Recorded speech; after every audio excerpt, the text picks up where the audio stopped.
আসসালামু আলাইকুম। Crown cement সকালের খবরে আমন্ত্রণ জানাচ্ছি আমি মোর্শেদ শোভন। জাতীয় নির্বাচনের তফসিলের পর ব্যানার পোস্টার সরিয়ে নিতে কাজ শুরু করেছে ঢাকার 2 সিটি কর্পোরেশন। এবছর পোস্টার নিষিদ্ধ থাকায় তফসিলের পর গুরুত্ব দিয়ে দেখা হচ্ছে প্রার্থীরা নির্দেশনা মানছে কিনা।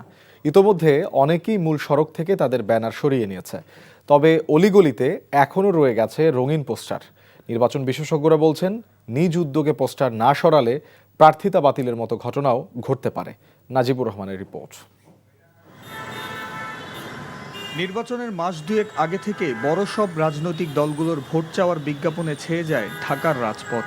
অলিগলি এমনকি সরকারি স্থাপনাও দখলে নেয় রাজনৈতিক দলের নেতারা। এবার পোস্টার নিষিদ্ধ করা হয়েছে নির্বাচনী প্রচারে। তফসিলের পর 48 ঘন্টা পেরিয়ে যাওয়ার মধ্যে অনেকেই নিজ উদ্যোগে সরিয়েছে পোস্টার ব্যানার, তবে রয়ে গেছে অধিকাংশ পোস্টার। ঢাকার বেশিরভাগ এলাকা থেকে সিটি কর্পোরেশনও সরিয়ে নিয়েছে নির্বাচনী বিজ্ঞাপন। অনেক প্রার্থীকে চিঠির মাধ্যমে সতর্ক করেছে নগর প্রশাসন। প্রার্থীদের সহযোগিতা ছাড়া পরিচ্ছন্নতার এ কাজ চ্যালেঞ্জিং বলছেন ঢাকা উত্তরের প্রশাসক।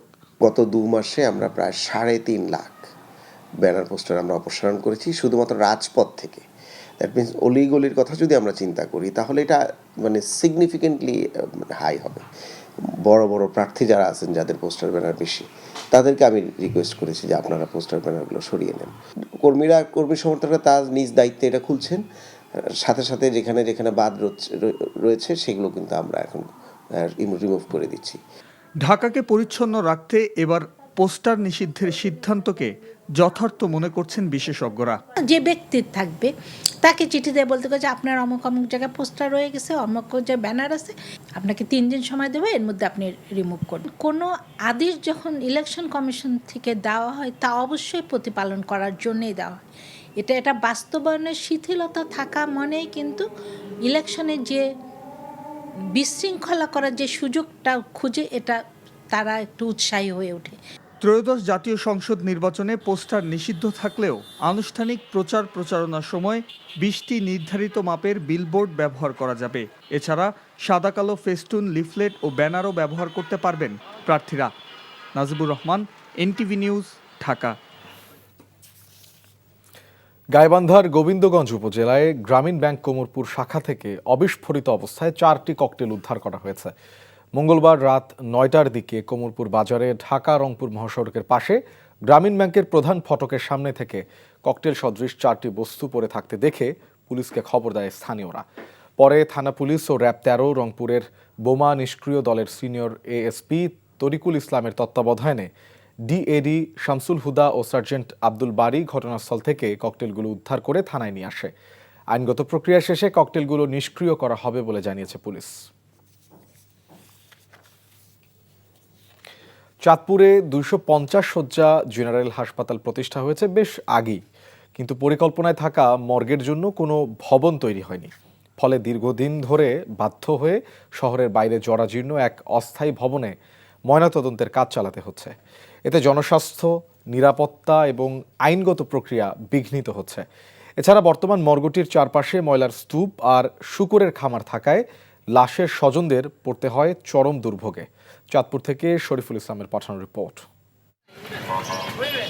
চাঁদপুর সরকারি জেনারেল হাসপাতাল নির্মাণের সময় উদ্যোগ নেওয়া হয়েছিল নতুন মর্গ নির্মাণের, কিন্তু বহু বছর পেরোলেও আধুনিক মর্গ নির্মাণ হয়নি। ফলে ঠেকার কাজ চালাতে শহর থেকে বাইরে বাস স্ট্যান্ড সংলগ্ন হরিজন কলোনির পাশে অস্থায়ী মর্গে চলছে সব ময়নাতদন্ত। ময়লার ভাগার ও শূকরের খামারের পাশেই এই মর্গের অবস্থাও জরাজীর্ণ। নেই আধুনিক লাশ কাটার সরঞ্জাম এবং উপযুক্ত ফ্রিজিং সিস্টেম। দেয়ালে ফাটল, ঝুঁকিপূর্ণ ছাদ আর ভেতরে রয়েছে অস্বাস্থ্যকর পরিবেশ।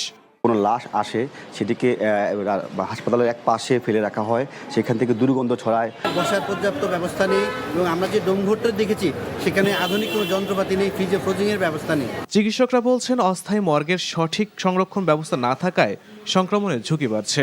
পাশাপাশি ময়নাতদন্তের রিপোর্টের মান নিয়েও অনেক প্রশ্ন উঠছে। আমাদের পোস্টমর্টম বা ময়নাতদন্ত করার জন্য যে সকল স্টেপগুলো ধাপে ধাপে অনুসরণ করা দরকার, সেগুলি আমরা কোনো কিছু ওইভাবে পূর্ণাঙ্গভাবে করা সম্ভব হচ্ছে না। তো 4টার পরে যখন কোনো লাশ রাখা হয় সেটা কোথায় রাখবে, কিভাবে রাখবে, কোনো ধরনের সিদ্ধান্তে পাওয়া যায় না।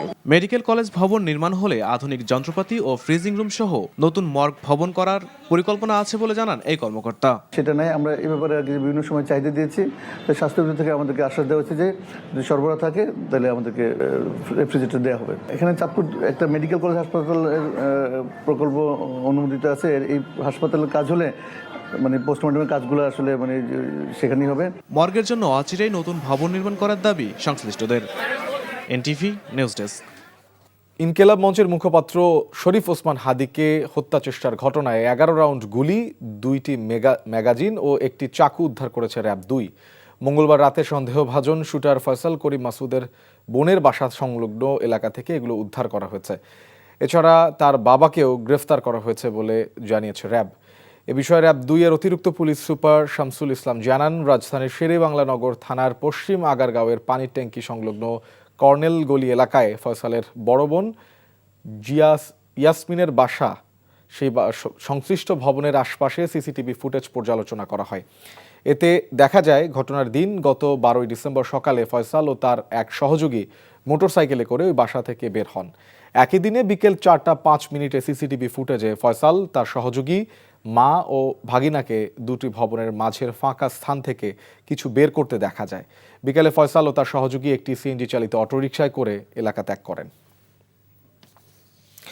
এবার আন্তর্জাতিক প্রসঙ্গ।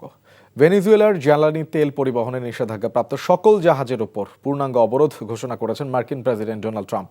ফের স্থল হামলার ইঙ্গিতও দিয়েছেন তিনি। এর মধ্যেই ভেনেজুয়েলার রাষ্ট্রায়ত্ত তেল কোম্পানি সাইবার হামলার শিকার হয়েছে বলে অভিযোগ উঠেছে। মার্কিন সামরিক হুমকি সত্ত্বেও আন্তর্জাতিক সম্প্রদায়ের নীরবতায় উদ্বেগ জানান ভেনেজুয়েলার প্রেসিডেন্ট নিকোলাস মাদুরো। বাংলাদেশে ত্রয়োদশ সংসদ নির্বাচন পর্যবেক্ষণ করতে একটি মিশন নিয়োগ দিয়েছে ইউরোপীয় ইউনিয়ন ইইউ। জোটের কূটনৈতিক কার্যক্রমের শাখা দ্য ইউরোপিয়ান এক্সটার্নাল অ্যাকশন সার্ভিসের ওয়েবসাইটে প্রকাশিত সংবাদ বিজ্ঞপ্তিতে মঙ্গলবার এ তথ্য জানানো হয়েছে। এবারে খেলার খবর, শুরুতে ক্রিকেট। অ্যাডিলেডে টেস্টের প্রথম দিনে ইংল্যান্ডের বিপক্ষে টস জিতে ব্যাট করছে অস্ট্রেলিয়া। সকালের খবর এইটুকুই। এই খবরের ভিডিও সহ আপডেট জানতে ভিজিট করুন এনটিভি অনলাইন www.ntvbd.com। এছাড়াও এনটিভি জনপ্রিয় সব অনুষ্ঠান ও খবরের আপডেট জানতে ভিজিট করুন আমাদের ইউটিউব ও ভেরিফাইড ফেসবুক পেজ। 12টায় মধ্যাহ্নের খবর দেখার আমন্ত্রণ রইল। ধন্যবাদ সবাইকে।